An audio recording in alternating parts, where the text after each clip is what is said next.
on, everybody? Welcome back. Congratulations, you found me again.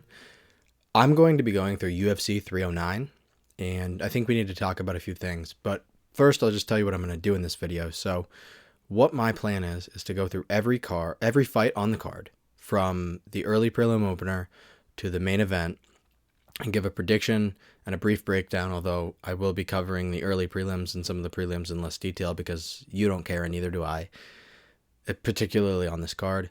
And then we have some things to talk about. I don't want to quite reveal it, but it does have to do with ducks, maybe the animal, maybe the act, and it's got something to do with John Jones. So if you're interested and you want to hear me and maybe make fun of me in a few days when I recap this video, because my picks were really bad and I picked with my heart instead of my head, follow me. Let's go. What's going on, everybody? Welcome back. It's great to have you here. It's so good. So what I'm going to do, like I said, is go through every fight on this card. I'm going to start with Veronica Hardy versus Eduarda Moura. I'm going to take Veronica Hardy. I just think she's better. I really don't feel like giving a crazy amount of explanation as far as this is concerned. So yeah, I'm going to pick Veronica Hardy here. Next fight, Basil Hafez. Basil versus Oban Elliott. I'm going to take Oban Elliott here. I think this guy, Basil, hits hard. He hits really hard. But he's kind of like, that's the one thing he does well. He's not super technical. He's just not great all around. And I think Oban Elliott's a little bit better. His picture won't load for some reason on that page, but I don't know. I mean, neither of these guys are great. That's kind of why I'm not going into a crazy amount of detail, but he's on a 2-fight win streak in the UFC. Yeah. So yeah, there's that. Next up, we have Mickey Gall versus Ramiz Brahimaj. All right. These names are giving me a run for my money, folks. All right. I'm going to take Ramiz. I just think I would be a Ramiz if I didn't. Anyway, sorry. Mickey Gall sucks, in my opinion. He's 7-6. And he's in the UFC. I mean, yeah, he's got a pretty decent height advantage, but I don't know. Every time I pick the taller guy, unless he has like a ridiculous reach advantage, like a John Jones type reach advantage, I get burned bad. So, I mean, obviously this guy is 191, so I guess he's probably coming down from middleweight, but I'm going to be honest, I don't know a lot about either of these guys because neither of them are very good, and I didn't really even prepare. He just lost to Themba Gorimbo. I remember that. Yeah, that wasn't the sort of performance that sows confidence in a man, but we're going to let that go. And we're going to talk about the next fight because this actually does have a ranked heavyweight and I think another to-be ranked heavyweight. So I'm going to take Jonata Dinez. I'm not sure what's up with the odds here. Jonata Dinez was scheduled to fight Derek Lewis, and I picked him over Derek Lewis, not realizing the fight had been canceled, or maybe it got canceled.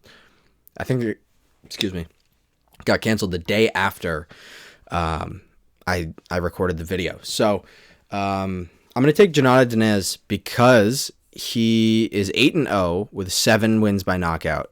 He's violent. He's talented. He's a former Glory kickboxer, I do believe.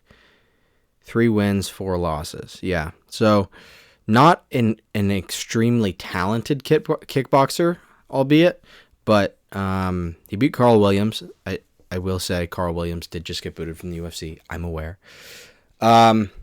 But I think Dinez has what it takes to get it done against Tabura. I just think he'll stuff a takedown. And I will say Tabura has been decent. He did lose to Spivak. But he beat Tai Tuivasa and then lost to Aspinall. So that's a tough last 3.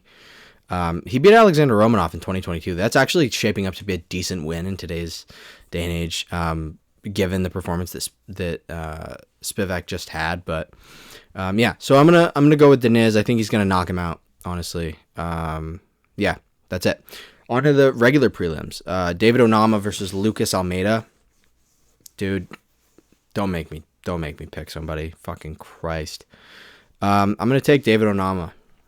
Just because I am. I don't know. He's 12-2, and that looks better than 15-3, I guess. Guys, Charles Oliveira, Michael Chandler, John Jones, and Stipe Miocic, aka Sleepy Stippy, are saving this card. It's really bad, honestly. I mean, the main card is good, I guess, but and by that I mean really the 3 final fights, and that's minus 700 favorite in the main event. Why is he fighting fucking Stipe Miocic? Sorry. Anyway, yeah, so I'm going to take David Onama because I feel like it. Jim Miller versus Damon Jackson. I'm taking Damon Jackson. I don't know if anybody else remembers UFC 300, but Bobby Green beat the shit out of Jim Miller. And I mean bad. He dominated him. I don't even know if... God, I don't even know if Miller won a round. He didn't. He didn't even come close. I don't know why I looked. I remember that. I think I missed the first round of that fight, and so I wasn't sure because they were both beat up pretty good at the end. But Jim Miller got dominated, and there were times where he had some clean combos. I mean, he's Jim Miller, right? But it's not happening this time, guys. Damon Jackson's gonna beat him up, even with that stupid face. Look at this. That's crazy. Even with that stupid face, he's still gonna beat him, and he's gonna beat him probably to a pulp or submit him or something. Chris Weidman versus Eric Anders, however you pronounce that. I'm going to take Chris Weidman. I'd really like to know who the ref is before I make that pick, but it's fine. You know why. You know why I want to know. Anyway. Yeah, I'll take Chris Weidman. Just got a gut feeling, which always does me so well. Jonathan Martinez versus Marcus McGee. I'm going to take Jonathan Martinez. He did lose to Jose Aldo, but like, it's not that big a deal, right? He beat Adrian Yanez and Said Nurmagomedov. That's his name. I don't care about him. He's kind of nobody. And he'll continue to be nobody. But he beat Cub Swanson. He beat Vince Morales. And he beat Alejandro Perez. Interesting, sort of. But, I mean, Aldo is maybe one of the best 135ers in the world still. Don't quote me on that. I like Aldo a lot, and so it makes it hard for me to pick against him. But I don't know if he'll ever win again in the UFC, unfortunately. I think Mario Batista is kind of holding him against the cage. Literally was like holding him back from success, both figuratively and literally. I think it was kind of poetic almost, and gay, by the way. Not in like a, you know what I mean. I'm trying to be politically correct, but it was stupid, right? Like it was not incredibly masculine. Like literally he was rubbing up on another man with his junk on his leg, but whatever. Mauricio Ruffy versus James Lontop. I don't even know how you pronounce that. Yeah. No, I don't.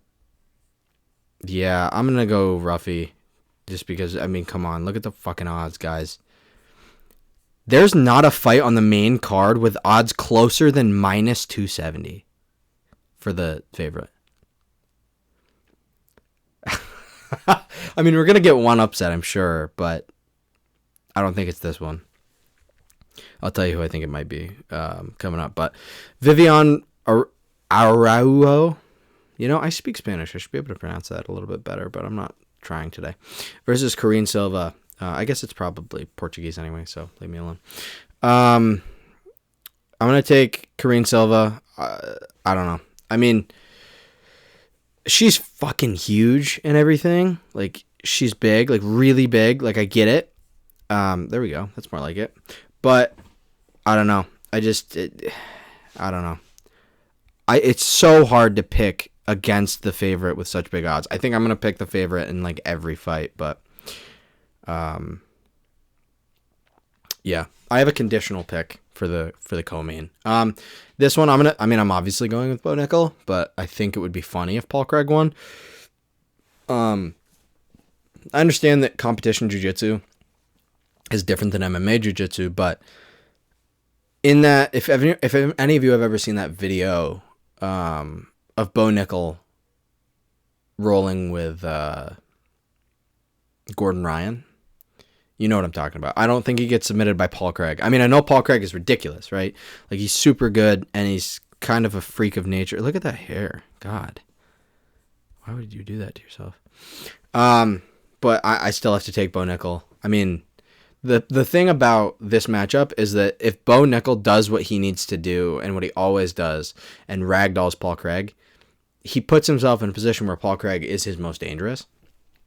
And so that's obviously a cause for concern in one way or another, but I don't think it's a big enough cause for concern that I'm going to pick Paul Craig, obviously. Next up, Charles Oliveira versus Michael Chandler, Du Bronx versus Iron Mike. So here's my conditional pick. If it ends in the first round, it's a Michael Chandler TKO. Or something like that. I mean, Michael Chandler's not going to submit Oliveira, so it's obviously either a TKO or he's going to knock him out cold or something. But I say obviously, watch him fucking submit him. I'd lose my shit. But if it goes beyond the first round, I think it's Du Bronx all the way. Charles is just too good, I think, to lose to Michael Chandler outside the first round. First, I saw a clip today that's of first round Michael Chandler where he had, I mean, you remember the Oliveira fight. Oliveira won. But, you know, I don't know. Oliveira looked really good in his last fight against Arman. People say he didn't. Fuck you. Yes, he did.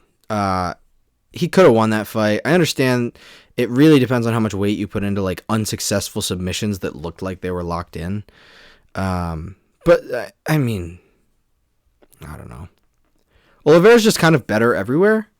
One thing I noticed in the breakdown was that they both average the exact same amount of takedowns per 15 minutes, which is interesting. But, yeah, I got to go with Charles Oliveira because I do think it's going to make it out of the first round, and I think it's a Du Bronx victory, and the world rejoices.